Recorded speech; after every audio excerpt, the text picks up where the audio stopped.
ജനസംഖ്യാ അടിസ്ഥാനത്തിലുള്ള ലോക്സഭാ മണ്ഡല പുനർനിർണയത്തിനെതിരെ പ്രതിഷേധം കടുപ്പിക്കുന്ന ദക്ഷിണേന്ത്യൻ സംസ്ഥാനങ്ങൾ. തമിഴ്നാട് മുഖ്യമന്ത്രി എം.കെ. സ്റ്റാലിൻ വിളിച്ച യോഗത്തിന് ചെന്നൈയിൽ തുടക്കമാണ്. മുഖ്യമന്ത്രി പിണറായി വിജയൻ അടക്കം പങ്കെടുക്കുകയാണ്. ஸ்டாலின் ഇപ്പോൾ സംസാരിക്കും. நியாயமான அரசியல் பிரதிநிதித்துவத்தை பாதிக்கக்கூடாது என்றுதான் சொல்கிறோம். இந்த போராட்டம் மறுசீரமைப்புக்கு எதிரானதல்ல. இந்த போராட்டம் நியாயமான தொகுதி மறுசீரமைப்பு வலியுறுத்துகிறது என்பதை அனைவரும் ஏற்றுக்கொள்வீர்கள் என்று நினைக்கிறேன். இதனை உணர்ந்து தமிழ்நாட்டில் உள்ள அனைத்து கட்சி கூட்டத்தை நான் கூட்டினேன். தற்போதைய மக்கள் தொகை அடிப்படையில் தற்போதுள்ள 543 மக்களவை தொகுதியில் மறுசீரமைப்பு செய்யப்பட்டால் தமிழ்நாடு 8 இடங்களை இழக்கும் என்பதை நான் தெளிவுபடுத்தினேன். நாடாளுமன்றத்தின் மொத்த இடங்களின் எண்ணிக்கை அதிகரிக்கப்பட்டால் தமிழ்நாடு 12 இடங்களை இழக்க நேரிடும். இது நமது அரசியல் பிரதிநிதித்துவத்திற்கு நேரடி அடியாகும் என்று சொன்னேன். மறுநாளை கோயம்புத்தூரில் ஒன்றிய உள்துறை அமைச்சர் அமித்ஷா அவர்கள் ஒரு நிகழ்ச்சியில் பங்கெடுத்து உரையாற்றும் போது தமிழ்நாடு மற்றும் பிற தென் மாநிலங்கள் விகிதாச்சார அடிப்படையில் நாடாளுமன்ற இடங்களை இழக்காது என்று கூறினார்.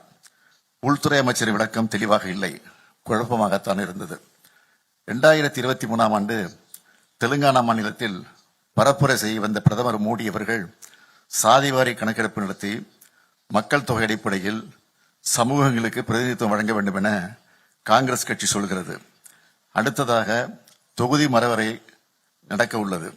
காங்கிரஸ் கட்சி சொல்வதைப் போல மக்கள் தொகை அடிப்படையில் மக்களவை தொகுதி மறுவரை செய்யப்பட்டால் தென் மாநிலங்கள் 100 தொகுதிகளை இழக்க நேரிடும். தென்னிந்திய மக்கள் இதனை ஏற்பார்களா என்று கேட்டார் பிரதமர். இதன் அடிப்படையில் பார்த்தால் தொகுதியில் எண்ணிக்கை குறையும் என்பதை அவரே ஒப்புக்கொண்டுள்ளார் என்பதை உணரலாம். எப்பொழுதும் மாநில உரிமைகளை பறிக்கிற கட்சியாக பாஜக இருந்துள்ளது. அவர்கள் தனது உள்நோக்கத்தை தொகுதி சீரமைப்பு திட்டத்தில் செய்ய நினைக்கிறார்கள். இதனை எந்த மாநிலமும் அனுமதிக்க கூடாது. இந்த அச்சுறுத்தலை உணர்ந்து முன் எப்போதும் இல்லாத ஒற்றுமையுடன் தமிழ்நாடு செயல்பட்டு வருகிறது. இதே போன்ற ஒற்றுமையை இந்த அரங்கில் உள்ள அனைத்து மாநிலங்களும் காட்ட வேண்டும் என்று கேட்டுக்கொள்கிறேன். இந்த கூட்டு நடவடிக்கை குழு கூட்டத்தில் விவாதிக்கப்பட்டு நிறைவேற்றப்பட வேண்டிய தீர்மானங்கள் குறித்த உங்கள் மதிப்புமிக்க பரிந்துரைகளை பகிர்ந்து கொள்ள அனைவரையும் நான் கேட்டுக்கொள்கிறேன். இந்த குழுவிற்கு நியாயமான தொகுதி மறுசீரமைப்புக்கான கூட்டு நடவடிக்கை குழு என்று பெயரிட நான் முன்மொழிகிறேன். நாம் தொகுதி மறுசீரமைப்புக்கு எதிரானவர்கள் அல்ல, நியாயமான தொகுதி மறுசீரமைப்புக்கு ஆதரவானவர்கள் என்பதே இந்த பெயரே சொல்லும். ஒரு நாள் நாம் கூடி ஆலோசித்து தீர்மானம் நிறைவேற்றுவதில் மட்டுமே இந்த போராட்டம் முடிவடைந்துள்ளது. உரிமையை நிலைநாட்டிட தொடர் நடவடிக்கை மேற்கொள்ள வேண்டியது மிக அவசியம்.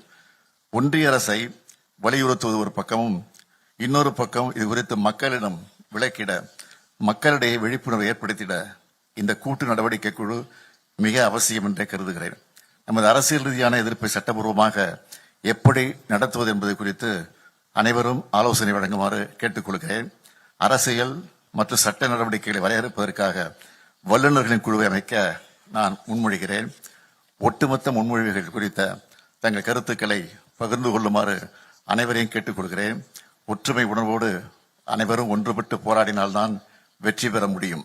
எந்த சூழலிலும் நமது பிரதிநிதித்துவம் குறைய விடக்கூடாது என்ற உறுதியோடு போராடுவோம்.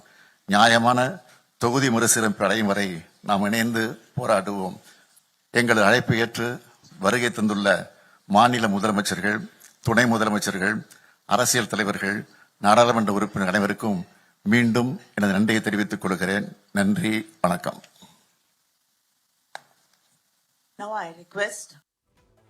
മുഖ്യമന്ത്രി പിണറായി വിജയൻ അടക്കം പങ്കെടുക്കുകയാണ്.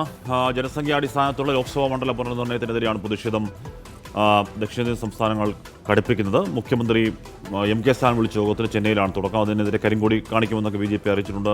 നമുക്ക് അങ്ങനെ സമരപരിപാടി ഒന്നും കാണാൻ കഴിഞ്ഞിട്ടുമില്ല.